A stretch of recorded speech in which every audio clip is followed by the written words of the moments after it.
আসসালামু আলাইকুম ব্যারিস্টার হাসান। ওয়ালাইকুম আসসালাম। জি, আমরা জানি যে ২০২৪ সাল থেকে কেয়ার ওয়ার্কার ভিসায় অনেকগুলো চেঞ্জেস এসেছে। এগুলো যদি আপনি একটু সংক্ষিপ্ত করে আমাদেরকে বলতেন।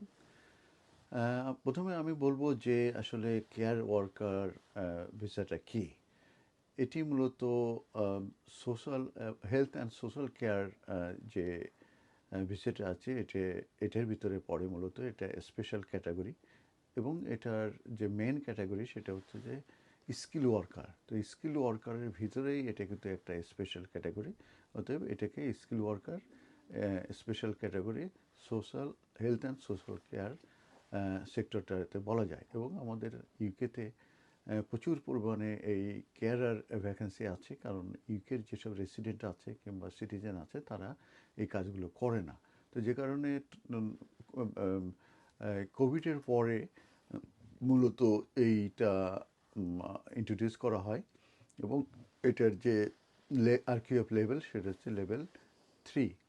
তো অসংখ্য মানুষ এই ভিসা নিয়ে আসার পরে কিন্তু তারা এক্সপ্লয়েটেড হয় এবং এই যারা মেন অ্যাপ্লিকেন্ট আসে তাদের সঙ্গে কিন্তু অসংখ্য এই ডিপেন্ডেন্ট আসে।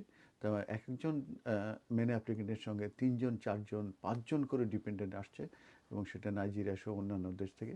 পরবর্তীতে গভর্নমেন্ট এটা চেঞ্জের ব্যাপারে একটি পদক্ষেপ নিল এবং সেটা 11 মার্চ 2024-এ প্রথম কেয়ারার ভিসার উপরে চেঞ্জটা আনে এবং ইউকে ইমিগ্রেশন রুল অফিসিয়ালি তারা স্টপ করে দিল এই কেয়ার ওয়ার্কার এবং সিনিয়র কেয়ার ওয়ার্কার দের যে ডিপেন্ডেন্ট আচার সেগুলো আনার ব্যাপারে। এবং এই যে কেয়ার ওয়ার্কার এবং সিনিয়র কেয়ার ওয়ার্কার যেটার এসওসি হচ্ছে 6135 6136।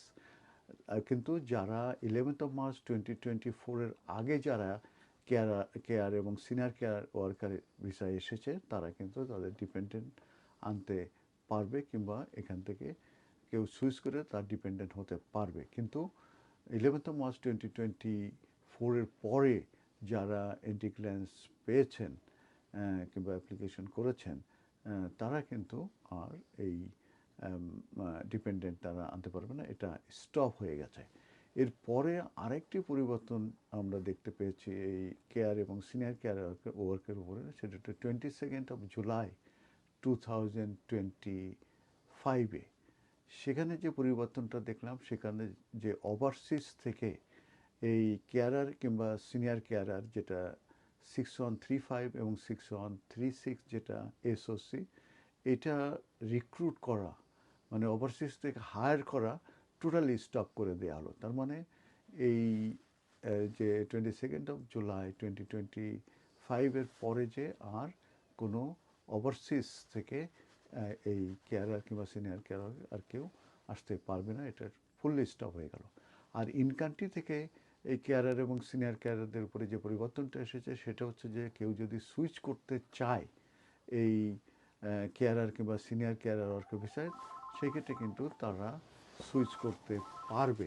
তবে সেখানে কিন্তু কন্ডিশন দিয়ে দেওয়া হয়েছে যে তাদেরকে ওই যে লাইসেন্স স্পন্সর আছে যেখানে সে কেয়ারার কিংবা সিনিয়র কেয়ারার এর কস্ট নেবেন, সেই ক্ষেত্রে কিন্তু তাদেরকে 3 মান্থস সেখানে কিন্তু কাজ করতে হবে। সেখানে যদি 3 মান্থ কাজ করে থাকে তাহলে কিন্তু একমাত্র তারা ইন কান্ট্রি থেকে সুইচ করতে পারবে, তা নাহলে ইন কান্ট্রি থেকেও কেউ সরাসরি সুইচ করতে পারবে না। ধন্যবাদ।